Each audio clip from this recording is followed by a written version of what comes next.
저희가 11월 한 달 플라워라는 주제를 통해서 꽃과 또 하나님께서 주시는 말씀을 이 가을에 함께 나누고 있습니다. 오늘 예배의 꽃은 사실은 꽃은 아닙니다. 오늘 예배 주제가 되는 저희가 꽃으로 삼은 것은 이 뒤에 보이는 이 단풍입니다. 가을에 활짝 아름답게 보이는 이 단풍을 통해서 비로소 꽃이라는 주제로 함께 나누기를 원합니다. 이 나뭇잎들이 봄, 여름 시절에는 정말 파릇파릇했는데 가을이 되면서 이제 울긋불긋 색깔이 들게 됩니다. 꽃은 아니지만 어느덧 저희가 이렇게 멀리 바라보니 나무 자체가 정말 이쁜 꽃처럼 피어 있게 된 거죠. 그렇게 생기가 넘쳤던 그 한 나무가 이제 비로소 꽃이 되었구나라는 의미로 오늘 비로소 꽃이라는 주제로 함께 말씀 나누기 원합니다. 그래서 이번 주에 제가 꽃을 들고 나오지 않고 이렇게 뒤에 조금 장식을 해두었는데요. 우리 그 첫 주에 함께 나와 주셨던 우리 플로블랑의 집사님께서 이 작품을 만들어 주셨어요. 그래서 꽃은 아닌데 꽃처럼 만들어 주셨습니다. 그래서 그 나무의 열매와 또 여러 가지 모습을 통해서 오늘 비로소 꽃이 되었다라는 주제를 가지고 이렇게 만들어 주셨는데 귀한 작품 또 이렇게 함께 해주셔서 너무 감사드립니다. 제가 단풍을 생각하면서 이 단풍이 이제는 다 떨어졌죠. 다 떨어졌는데 이 떨어지면 낙엽이 되지 않습니까? 낙엽에 대해서 예전에 장로님께서 저한테 해주신 말씀이 기억이 났습니다. 어느 날 장로님께서 저에게 이런 말씀을 해주시는 거예요. 목사님, 저는 요즘에 젖은 낙엽처럼 살아가고 있습니다 라는 말씀을 해주시는 거예요. 그래서 장로님, 그게 무슨 말씀이세요? 젖은 낙엽처럼 살아가신다니? 그러니까 이런 말씀이셨더라고요. 낙엽이 젖어서 이게 몸에 붙으면 잘 떨어지지 않는다는 거죠. 그래서 본인의 요즘 삶이 젖은 낙엽처럼 아내에게 꼭 붙어 있어서 떨어지지 않는 삶을 살고 있다. 이제 내 인생은 젖은 낙엽과 같은 인생이다. 그래서 왜 그렇게 사시냐고 여쭤봤더니 예전에 젊은 시절에는 뭐 아내 되신 권사님께 큰 소리도 내고 이렇게 했지만 이제 나이가 점점 들어가면서 아내가 그토록 고맙고 감사하고 더 사랑스럽고 의지가 많이 되신다는 거예요. 그래서 아내가 없다면 어떡할까, 이게 두려움이 갑자기 찾아와서 내가 아내 옆을 떠나면 안 되겠다, 아내 옆에 젖은 낙엽처럼 살아가겠고 꼭 붙어 있어야겠고, 그래서 집에서도 손잡고 다니신다는 거예요. 떨어지기 싫으셔서. 그리고 이렇게 혼자 이렇게 있다가 우리 아내 되신 권사님이 눈에 보이지 않으면 여보 어디 있어 하고 큰 소리를 치면서 이렇게 아내를 찾기도 한다는 거죠. 그래서 자기가 요즘 이렇게 사는 게 괜찮은 건가 싶어서 친구분한테도 얘기를 했더니 요즘 그런 남편들 많다고, 그건 괜찮은 거라고. 내가 다른 친구에게 들었던 얘기는 이 친구는 아내가 자기를 버리고 도망갈까 봐 이사 갈 때 강아지를 꼭 껴안고 그냥 조수석에 이렇게 앉아 계셨다고. 강아지는 버리지 않을 것 같아서 그 강아지를 정말 생명처럼 여기고 조수석에 앉아 계셨다라는 이야기를 들은 적이 있습니다. 단풍은 참 예쁜데 젖은 낙엽은 많은 것을 좀 생각하게 하는 것 같습니다. 자, 오늘 저희가 읽은 말씀의 배경을 한번 여러분에게 잠깐 설명해 드리도록 하겠습니다. 이스라엘 백성이요, 이제 가나안 땅에 들어가기 직전입니다. 여호수아는 신중했어요. 여리고 성이 눈앞에 있었는데 여리고 성은 난공불락의 철옹성과 같은 정말 어려운 성이었습니다. 정복하기 힘든 성이었죠. 그래서 2명의 정탐꾼을 몰래 보내게 됩니다. 이 2명의 정탐꾼이요, 창녀 라합의 집에 머물게 됐다라고 성경이 기록을 하고 있습니다. 오늘 저희가 주목해 보고자 하는 성경 인물이 바로 이 라합입니다. 라합의 직업을 오늘 성경에서는 창녀라고 소개를 하고 있고 개역개정에서는 기생이라는 표현도 사용하고 있습니다. 도덕적인 기준으로 봤을 때 올바른 그런 직업은 아니었어요. 근데 하나님께서는 이 여인의 직업을 성경에서 숨기지 않으셨고 있는 그대로 드러내셨습니다. 이 당시 가나안 사람들의 살았던 그 문화적 배경 또 종교적 상황을 저희가 좀 이해를 한번 해보고자 하는데요. 이 당시 가나안 땅에 살았던 사람들은요, 우상을 섬겼습니다. 어떤 우상, 어떤 신을 섬겼는가? 바알과 아세라 신을 섬겼어요. 바알은 하늘의 신이라고 이들이 믿었고요, 아세라는 땅의 신으로 믿었습니다. 그래서 이 두 신을 잘 섬겨야지만, 그 당시 가나안 사람들은 이 농경 문화였기 때문에 많은 곡식을 이 신들이 준다라고 생각을 했어요. 잘못된 믿음이죠. 그래서 이 우상을 섬기는 그런 삶을 살고 있었는데, 근데 이 우상을 섬기는 우상 숭배의 꼭 끝에는 성적인 음행이 늘 뒤따랐습니다. 그것이 이 가나안 땅의 상황이었고 문화적인 배경이었죠. 그런 음란한 행동을 했던 것은 그런 행동을 통해서 풍성한 열매가 열릴 것이라는 이 잘못된 그릇된 믿음으로 우상을 섬겼던 겁니다. 그런 잘못된 세상의 문화, 가나안의 문화 속에서 라합도 그 문화에 휩쓸려서 살아갔던 거죠. 그래서 기생이라는 창녀라는 직업 속에서 살아갈 수밖에 없었습니다. 어쨌든 이 여인은 죄의 삶을 살았습니다. 죄인이었어요. 여러분, 여기에서 우리가 하나님께서 주시는 첫 번째 영적 교훈을 한번 살펴보고자 하는데요, 이 첫 번째 나누고 싶은 교훈은 이것입니다. 하나님은 회개하는 죄인을 구원하신다라는 사실이죠. 회개하는 죄인을 구원하신다. 여러분, 라합은 죄인이었습니다. 그런데 결국에는 구원받았어요. 하나님께 회개했기 때문에 그렇습니다. 이 여인이 구원을 받았을 뿐만 아니라 나중에 예수님의 족보에까지 올라가는 놀라운 영광을 누리게 됩니다. 마태복음 1장 말씀에 보면 예수님의 족보가 쭉 기록이 되어 있는데, 이 족보는 주로 남성들 이름 위주로 기록이 되어 있어요. 근데 이 족보에 5명의 여인의 이름이 들어왔는데 그 중에 한 명이 바로 라합이었습니다. 이 라합은 우리가 잘 아는 다윗 왕의 고조 할머니가 돼요.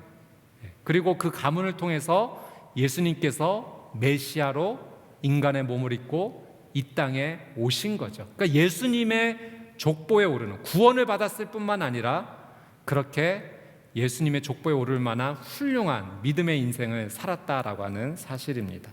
여러분, 이 사실을 통해서 라합이 이렇게 구원받고 예수님의 족보까지 올라갔다는 사실을 통해서 우리에게 무엇을 가르쳐 주시기 원하시는가?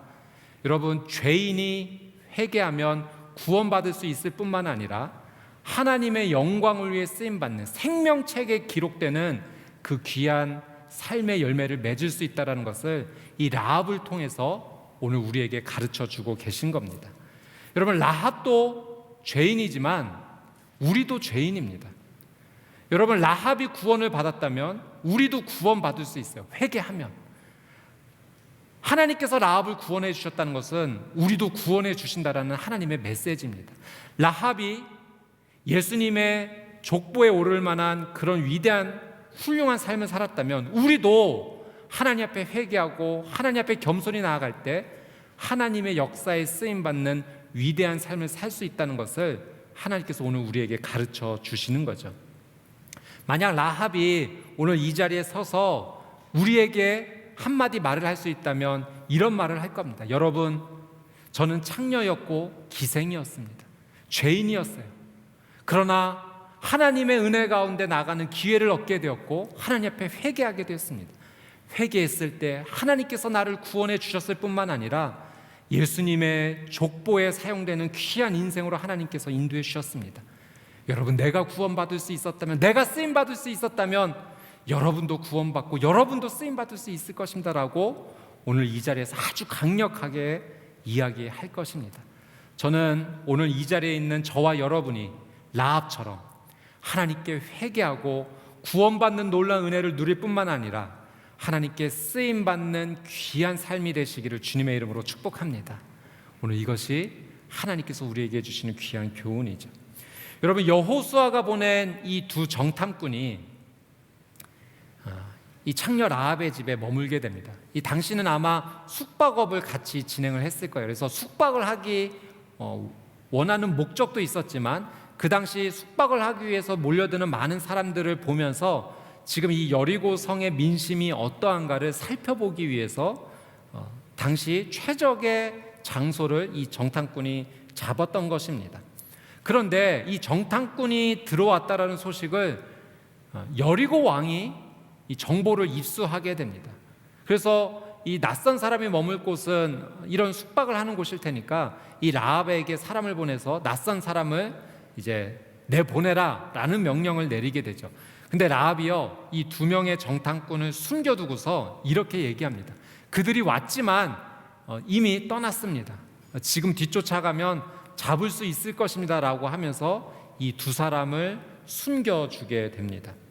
라합이 그렇게 했던 이유가 무엇인가? 라합이요, 이 두 명의 정탐꾼이 오기 전에 이미 이스라엘 백성에 대한 소문을 들었습니다. 그러니까 이스라엘 백성에 대한 소문이라기보다는 이스라엘 백성과 함께 하시는 하나님에 대한 이야기를 들었던 거죠. 그 하나님께서, 이스라엘 백성과 함께 해주신 하나님께서 홍해 바다를 가르시고 그 땅을 마른 땅이 되게 하셔서 이스라엘 백성을 건너게 하시고 생명을 구원해 주셨다.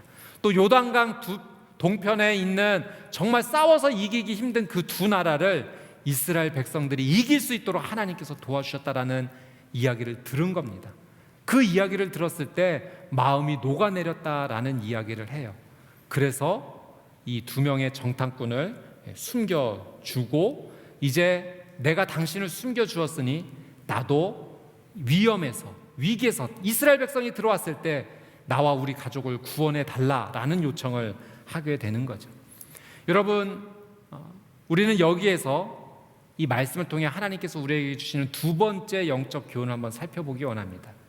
두 번째 우리가 함께 나누기 원하는 하나님의 교훈은 믿음은 하나님을 아는 지식에서 시작합니다입니다. 믿음은 어디에서 시작하는가? 하나님을 아는 그 지식에서 시작을 합니다. 여러분, 라합의 이야기를 보면 이 라합 이방 여인이었지만 그 믿음이요 정말로 대단했습니다. 도대체 이방 여인의 이 믿음이 어디에서 시작한 것인가? 여러분, 성경을 나중에 성경의 저자들이 하나님의 성령의 감동으로 성경을 쓰면서 이 라합의 이야기를 또다시 언급하는데요, 히브리서 11장 말씀, 여러분 히브리서 11장은 우리가 소위 믿음장이라고 부르는 하나님의 말씀입니다. 믿음의 영웅들이 계속해서 소개가 되고 있어요. 그래서 히브리서 11장을 보면 마치 믿음의 전당에 들어갔던 이 성경의 인물들, 정말 기라성 같은 훌륭한 인물들이 나오는데요, 그곳에 라합이 등장한다는 거예요. 근데 여러분, 놀랍게도 여호수아의 이름은 빠져 있습니다.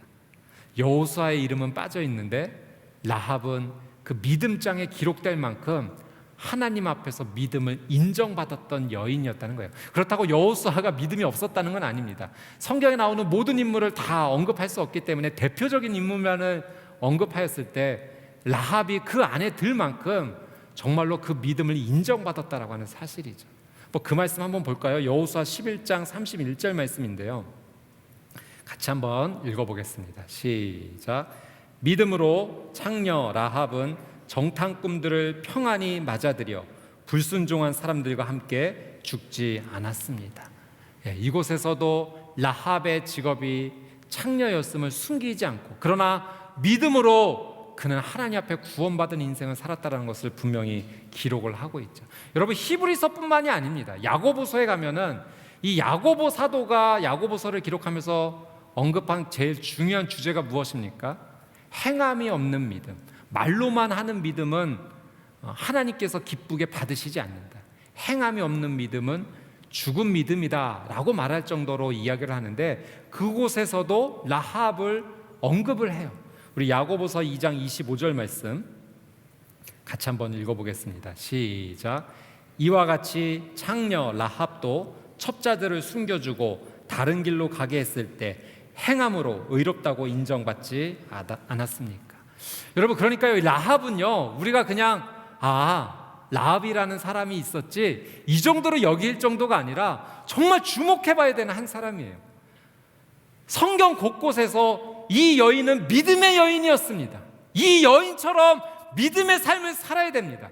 우리가 믿음의 모델을 찾는다면 이 여인을 믿음의 본과 모델로 세워야 됩니다라고 성경의 저자들이 언급할 만큼 정말로 귀하고 귀한 믿음의 삶을 살았다는 것이죠. 여러분, 도대체 이방 여인이었습니다. 하나님의 말씀을 가까이 할 수 없었던 사람이에요. 도대체 이 여인의 믿음은 어떻게 이렇게 훌륭한 믿음으로 시작할 수 있었을까요? 믿음의 비결이 도대체 어디에 있었을까요? 오늘 말씀에서 그 귀한 영적 비결을 한번 찾아보기 원하는데요. 여호수아 2장 9절 10절 내용을 저희가 한번 보도록 하겠습니다. 여호수아 2장 9절 10절 한번 같이 읽을게요. 시작. 그들에게 말했습니다. 나는 여호와께서 이 땅을 당신들에게 주신 것을 알고 있습니다. 당신들에 대한 두려움에 우리가 사로잡혀 있고 이 땅에 사는 모든 사람들이 당신들 때문에 간담이 서늘해져 있습니다. 당신들이 이집트에서 나올 때 여호와께서 당신들을 위해 어떻게 홍해의 물을 말리셨는지, 당신들이 요단강 건너편 아모리 사람의 두 왕 시온과 옥을 어떻게 진멸시켰는지에 대해 우리가 들었습니다. 여러분, 우리가 지금 읽은 이 말씀은요, 라합이 두 명의 정탐꾼에게 하는 이야기예요. 당신들에 대한 이야기를 우리가 이미 들었습니다.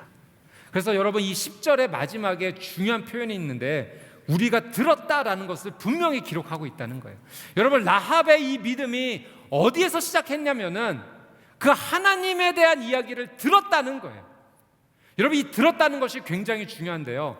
로마서 10장 17절 말씀에 이런 말씀이 있습니다. 그러므로 믿음은 들음에서 나고 들음은 그리스도의 말씀에서 납니다.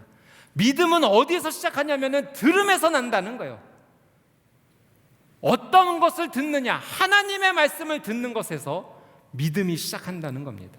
그러니 라합의 이 믿음이 어디에서 출발했냐면은 하나님에 대한 이야기를 듣는 것에서 그의 믿음이 시작했다는 것을 성경이 증거하고 있는 거죠. 여러분, 그런데요, 라합만 들었을까요? 아니에요. 여리고에 사는 많은 사람들이 이스라엘 백성에 대한, 하나님에 대한 이야기를 다 들었던 겁니다. 그런데 왜 라합만 믿음의 사람으로 살아남을 수 있었는가? 라합이 이 하나님의 말씀을 소홀히 여기지 않았다는 거예요. 이 하나님에 대한 이야기를 믿음으로 붙잡은 겁니다. 그리고 이스라엘에서 온 이 두 명의 정탐꾼을 만났을 때 이 믿음의 기회를 놓치지 않고 믿음으로 활용하는 그 믿음의 행동을 보였던 거죠. 그래서 야고보서는 이 라합의 믿음이 그냥 마음으로만 있는 믿음, 입으로만 하는 믿음이 아니라 행함이 있었던 믿음이었다라고 분명히 기록을 하고 있는 것입니다. 여러분, 하나님의 말씀을 듣고 그 말씀을 내 마음에 붙잡으면 그것은 하나님에 대한 귀한 지식이 됩니다. 우리가 하나님의 말씀을 흘려보내지 않고 그것을 내 마음으로 붙잡으면 우리가 하나님의 놀란 은혜를 얻게 되는 하나님의 귀한 지식이 되는 거예요. 여러분, 성경에서는 하나님을 아는 이 지식이 굉장히 중요하다고 우리에게 가르쳐 주세요. 그래서 호세아 6장 3절 말씀에 보면 이런 말씀이 있어요. 그래서 우리가 여호와를 알자. 여호와를 알기 위해 전심전력하자. 그가 오시는 것은 새벽이 오는 것처럼 분명하다. 그는 마치 빛처럼, 마치 땅을 적시는 봄빛처럼 우리에게 오실 것이다. 여러분, 여호와를 알되 힘써 알아야 된다고 성경이 이야기하고 있어요. 그냥 대충 아는 게 아니라 전심전력해야 된다고요. 그렇게 하나님을 아는 지식, 하나님을 아는 말씀을 붙잡을 때 우리의 인생 가운데 메마른 광야의 인생 같은 내 삶 가운데 하나님께서 봄빛처럼 찾아오시는 그 놀라운 은혜를 누릴 수 있다라고 가르쳐 주시는 거예요. 그러니 하나님을 아는 이 지식을 우리는 정말 소중히 여겨야 되는 거죠. 라합이 그렇게 했다는 겁니다. 하나님을 아는 지식이 소중하다는 것이 여기에만 있는 것이 아니라 요한복음 17장 3절 말씀에도 있어요. 이 말씀을 같이 한번 읽어볼까요? 요한복음 17장 3절 시작. 영생은 오직 한 분이신 참 하나님 아버지와 아버지께서 보내신 예수 그리스도를 아는 것입니다. 여러분, 영생이 무엇이냐면 영생은 이것입니다라고 얘기하면서 마지막에 뭐라고 얘기하냐면 예수 그리스도를 아는 것이라고요. 여러분, 영생은 생명이에요. 여러분, 우리가 생명의 은혜를 누리기 위해서는 누구를 알아야 됩니까? 예수님을 알아야 돼요. 예수님을 안다는 것이 하나님을 아는 지식입니다. 그러니 하나님을 아는 지식을 붙잡는 것이 얼마나 소중한 겁니까? 우리에게 생명을 가져다 준다는 거예요. 이뿐만이 아니에요. 베드로는 우리에게 이렇게 권면합니다. 베드로후서 3장 18절 말씀 같이 한번 읽겠습니다. 시작. 도리어 우리 주이시며 구주이신 예수 그리스도의 은혜와 그를 아는 지식 안에서 성장해 가십시오. 영광이 이제와 영원토록 그분께 있기를 빕니다. 아멘. 여러분, 베드로는요 이렇게 권면하고 있어요. 그를 아는 지식 안에서, 예수님을 아는 지식 안에서, 하나님을 아는 지식 안에서 성장해 가십시오. 여러분, 우리는 하나님을 아는 지식 안에서 열망을 가져야 돼요. 내가 이 하나님을 아는 지식이 더 풍성해졌으면 좋겠다. 하나님을 아는 지식이 더 가득해졌으면 좋겠다. 여러분, 이 하나님을 아는 지식이 알아지면 알아질수록, 풍성해지면 풍성해질수록 우리에게 주신 하나님의 놀라운 은혜가 형용할 수 없을 정도로 우리에게 파도처럼 밀려드는 겁니다. 라합은 하나님에 대한 지식을 들었던 그 하나님의 이야기를 하나님을 아는 지식으로, 믿음으로 붙잡고 그 믿음으로 행동했던 겁니다. 이것이 믿음의 거장, 믿음의 여인의 시작이었던 거죠. 여러분, 하나님을 아는 지식이 우리에게 생명을 가져다 준다는 사실, 그러기에 우리는 이 하나님 아는 지식을 위해서 열심히 노력해야 된다는 것, 이것이야말로 오늘 이 저녁에 우리가 붙잡아야 될 가장 중요한 영적 교훈인 거죠. 지식에 대한 재미있는 이야기가 하나 있어서 한번 좀 소개해드리고자 합니다. 한 형제와 한 자매가 교제를 하게 되었습니다. 형제가 이 자매와 교제하면서 이 자매에게 특별한 것이 좀 있구나라는 것을 알게 됐어요. 그게 뭐냐면, 이 자매가 다 훌륭한데 약간 어휘 면에서 조금 지식이 좀 부족하다라는 것을 알게 된 거예요. 예를 들면 이런 거였어요. 이제 둘이 설악산에 이렇게 가을에 이제 한번 여행을 가게 되었는데, 그 설악산 위에서 정말 이 단풍이 아름답게 든 모습을 보면서 이 자매님이 감탄을 했던 거죠. 오빠, 이 단풍 좀 보세요. 풍경이 참 가관이에요. 이렇게 얘기를 했던 거예요. 그래서 이 남자친구가 놀라서, 그땐 가관이 아니라 풍경이 참 장관이야 라고 해야지. 어머, 오빠, 장관은 높은 사람이잖아요. 그러니까 조금 특별했어요. 어휘적인 면에서 조금 약점이 있었던 겁니다. 그래서 그래도 이 자매가 너무 좋으니까 다 받아줄 수 있으니까 귀한 교제를 계속 이어갔는데, 이 형제의 아버님의 육순잔치가 이제 다가왔어요. 그래서 형제가 말실수하지 말라라고 알려주었던 거죠. 너 다른 말 하지 말고 이 말만 해. 아버님 육순잔치 너무 축하드려요. 이렇게 화려한 환갑잔치는 제 인생에 처음이에요. 너무 축하드립니다. 알았어 오빠, 그 말만 꼭 할게. 아버님을 뵙게 되었고, 여자친구가 이야기를 했죠. 아버님, 육갑잔치 축하드려요. 제 생에 이렇게 화려한 육갑잔치는 처음입니다. 육순잔치, 환갑잔치 섞여버려서 말실수한 거죠. 여러분, 그냥 우리가 재미있게 이렇게 이해하고 넘어갈 수도 있는 부분이지만, 지식이라고 하는 것은요 어떤 면에서 참 중요합니다. 근데 세상에서 살아가는 지식은 노력하면 또 극복이 되고 또 얻을 수 있어요. 그런데 여러분, 영적인 지식은요, 이 세상에서 얻는 지식과는 차원이 다른 거예요. 왜냐하면 영적인 지식은 우리에게 생명의 결정이 달려있기 때문에 그렇습니다. 여러분, 하나님을 아는 지식을 우리가 소홀히 여긴다면, 그냥 대충 여기고 그 지식을 우리가 붙잡지 않아도 된다고 생각한다면 우리는 생명을 누릴 수 없게 되는 거예요.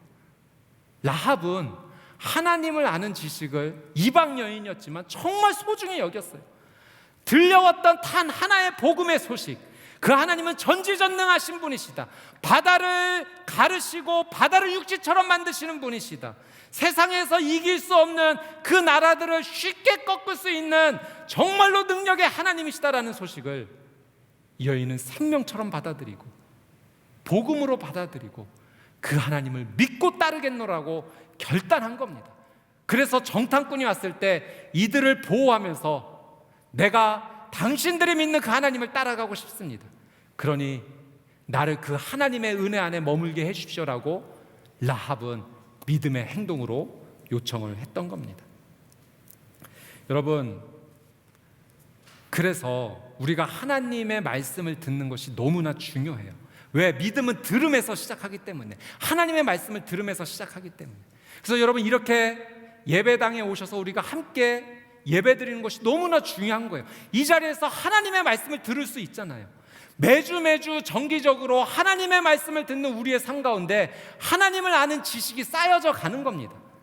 그 하나님을 알게 된 지식을 그냥 흘려보내지 않고 라합처럼 믿음으로, 예, 하나님, 지금 이 말씀은 내게 주신 하나님의 말씀입니다.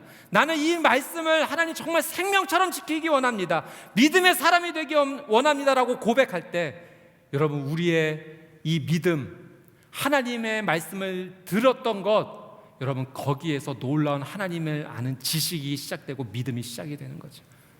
저는 여러분이 이 예배 자리를 통해서 믿음이 성장하시게 되기를 주님의 이름으로 축복합니다. 여러분, 뿐만 아니라 이제 예배만 드리는 삶에서 교회 등록을 하셔야 돼요. 교회 공동체에 소속되어서 함께 믿음의 형제 자매와 함께 신앙생활을 하는 것, 그것이 바로 하나님의 말씀을 듣는 아주 중요한 방법이 됩니다. 공동체에 등록하고 1:1 제자 양육을 받으셔야 돼요. 그리고 공동체에서, 교회에서 추천하는 건강한 성경 공부를 하셔야 됩니다. 큐티를 배우셔야 돼요. 매일 큐티를 하시면서 하나님의 말씀을 가까이 하고 하나님께서 주시는 귀한 인생을 인도해 주신 하나님의 놀라운 은혜를 경험하며 살아야 돼요. 여러분, 큐티하는 하나님의 말씀을 묵상하고 살아가는 자의 삶에는요, 놀라운 변화와 성숙의 기쁨이 찾아옵니다. 여러분, 이것은요, 내가 땅의 삶을 살다가 하늘의 삶을 사는 것과 같이 정말로 그 차이가 엄청나요.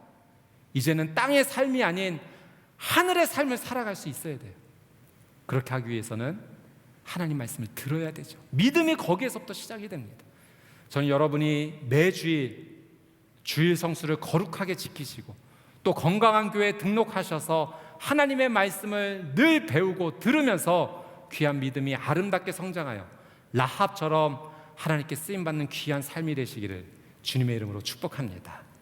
마지막으로 하나님께서 오늘 말씀을 통해 주시는 세 번째 영적 교훈, 믿음의 붉은 줄을 삶에 내리십시오입니다. 붉은 줄, 여러분, 이 붉은 줄을 우리의 삶에 내려야 돼요. 어떤 의미일까요?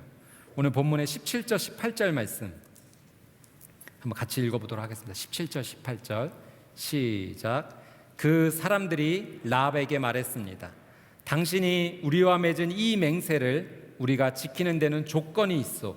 우리가 이 땅에 들어올 때 우리를 내려보낸 이 창문에 붉은 줄을 메어 놓아야 할 것이요, 또 당신 부모와 당신의 형제자매와 당신 아버지 집안 모두를 당신 집으로 모이게 해야 할 것이요. 아멘. 이 두 명의 정탐꾼들이요, 라합의 요청을 들어주기로 약속합니다. 좋소, 우리가 라합 당신의 요청을 들어주겠어. 그런데 한 가지 조건이 있어. 당신 집 창문에 붉은 줄을 매달아 놓으시오. 그리고 당신이 구원하기 원하는 가족들을 모두 이 자리에 불러 놓으시오. 만약 붉은 줄을 메어 놓은 이 장소를 벗어나서 죽는다면 우리 책임이 아닙니다. 붉은 줄을 매달아 놓은 이곳에 반드시 머물러 있어야 됩니다라는 조건을 이야기합니다. 여러분, 라합의 붉은 줄, 오늘 우리가 꼭 붙잡아야 될 귀한 표현입니다. 제가 그림을 하나 준비했는데요. 그림을 하나 좀 보여주시겠습니까? 제가 이렇게 인터넷에서 한번 찾아봤는데 이런 모습이었을 것 같아요. 라합이 지금 꼭대기에 숨겨있는 두 명의 정탐꾼에게 이야기하는 것처럼 보이죠. 그리고 그 창문에 붉은 줄을 저렇게 내려놓았습니다. 여러분, 저 붉은 줄이 정말로 눈에 띄지 않습니까? 정말로 선명하게 드러나는 붉은 줄입니다. 여러분, 성경에서 지금 사용된 이 붉은 줄에 해당되는 이 원어의 의미 안에는요, 소망이라는 의미도 함께 담겨져 있어요. 그러니 붉은 줄을 내려놓으시오라는 이 의미 안에는 소망의 줄도 내려놓으라는 의미가 담겨져 있는 거죠. 여러분, 라합이 내린 이 붉은 줄은 그냥 줄이 아닌 생명을 구원받을 수 있었던 소망의 줄입니다. 이 붉은 줄이 의미하는 것이 무엇일까요? 바로 나를 위해, 나의 죄를 용서해 주시기 위해 십자가에서 보혈을 흘리신 예수 그리스도를 예표합니다. 여러분, 성경에는요, 이 라합의 붉은 줄뿐만 아니라 붉은 상징이 한 가지 더 등장해요. 모세가 이스라엘 백성을 이집트에서 이끌어냈을 때 하나님께서 모세를 통하여 10가지 심판을 하시겠죠. 그 마지막 심판이 무엇이었냐면 장자의 죽음이었어요. 이집트에 있는 모든 첫 번째로 태어난 것들은 사람이든 동물이든 다 죽는 심판이었어요. 근데 하나님께서 이 심판을 면하게 하는 한 가지 방법을 알려주십니다. 이스라엘 백성들은 이걸 지키죠. 어린 양을 잡아서 그 피를 문의 위틀과 양옆에 다 칠하는 겁니다. 그래서 이 어린 양의 피를 바른 집은요, 죽음의 사자가 넘어가죠. 이렇게 넘어갔다, 이것을 지켜서 이집트에 나온 것을 기념하여 유월절을 지키는 겁니다. 유월이 넘어갔다라는 의미거든요. 여러분, 이집트에서 하나님의 죽음의 심판을 면하게 했던 이 어린 양의 붉은 피, 이것도 예수님을 예표하는 거죠. 라합의 붉은 줄, 어린 양의 붉은 피, 이것은 계속해서 하나님께서 우리에게 주시는 정말로 중요한 영적 메시지입니다. 여러분, 우리가 우리의 생명을 보존받기 위해서 어디에 머물러야 되는가? 예수 그리스도의 그 보혈 아래 머물러 있어야 된다는 거예요. 예수님의 보혈을 떠나서는 우리의 생명을 보장받을 수가 없습니다. 라합이 생명을 구원받을 수 있었던 이유는 그의 창가에 이 붉은 줄을 메어놓고 그 안에 머물러 있었기 때문에 그래요. 마찬가지로 여러분, 우리가 이 땅에서 살아가는 이 육신의 생명뿐만 아니라 영원한 생명, 그 생명을 얻기 위해서는 예수 그리스도의 그 보혈을 우리는 의지해야 되고 예수님의 그 보혈 안에만 머물러 있어야 되는 것입니다. 저는 여러분의 귀한 삶이 다른 곳에 머무는 삶이 아닌 예수 그리스도의 보혈 아래 머무는 삶이 되시기를 주님의 이름으로 축복합니다. 여러분, 예수님의 보혈 아래 머물러 있는다는 것은 다른 의미가 아니에요. 나는 죄인입니다. 라합처럼 나도 죄인입니다. 죄인인 내가, 영원히 죽을 수밖에 없었던 내가 하나님의 놀라운 생명의 은혜를 얻을 수 있는 것은 나를 대신하여 나의 죄를 짊어지시고 십자가에서 대신 죽어주신 예수님의 은혜 때문입니다. 예수님께서 십자가에서 흘려주신 그 보혈로 말미암아 내가 생명을 얻게 되었습니다라고 고백하는 것, 이 믿음의 고백, 이것이 예수님의 보혈 아래 머물러 있는 것입니다. 사랑하는 여러분, 라합이 그의 창가에 붉은 줄을 이렇게 매달아 놓았다는 것은 또 이런 의미도 있어요. 이제 나의 인생은 하나님을 믿는 인생입니다. 이제 나의 인생은 예수 그리스도의 보혈을 믿는 인생입니다라는 것을 표현한 거예요. 마치 오늘 세례를 받으신, 입교를 하신 두 분처럼 말입니다. 이제 내 믿음은 예수님을 믿는 믿음입니다. 하나님과 많은 사람 앞에서 나는 그것을 공적으로 선포합니다. 여러분, 우리가 우리의 인생 가운데 믿음의 붉은 줄을 내려놓기 위해서는 예수님을 믿고 살아간다는 것을 분명히 선포하며 살아가야 돼요. 여러분, 이건 부끄러워할 일이 아니에요. 여러분, 우리는 죽을 수밖에 없는 그런 존재였지만 하나님의 놀라운 은혜로 영원한 생명을 얻은 자잖아요. 여러분, 우리의 인생 가운데 예수님을 믿는 이 붉은 줄을 우리는 걸어놓아야 돼요.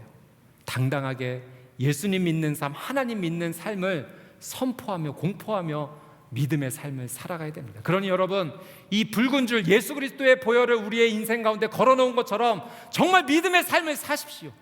숨어서 행하지 말고 당당하게 예수님의 그 모습을 닮아서 믿음의 삶을 살아가세요.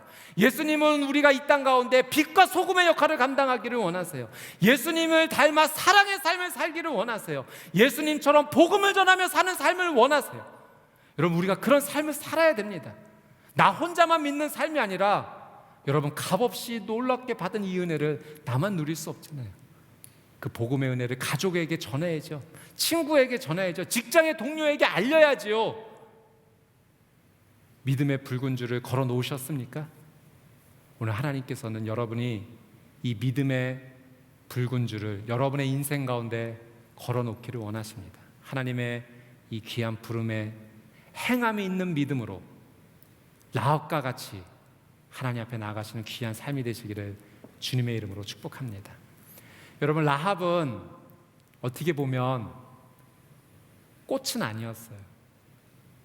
이방 여인이었습니다. 하나님을 전혀 알지 못했던, 하나님을 알 수 있는 방법이 사방으로 막혀 있었던, 그래서 음란한 세상 문화 속에서 음란한 일을 하며 지낼 수밖에 없었던 여인이었어요. 그런데 이 여인이 하나님에 대한 이야기를 들었을 때 믿음으로 붙잡습니다. 꽃이 아니었지만 비로소 꽃이 된 거예요.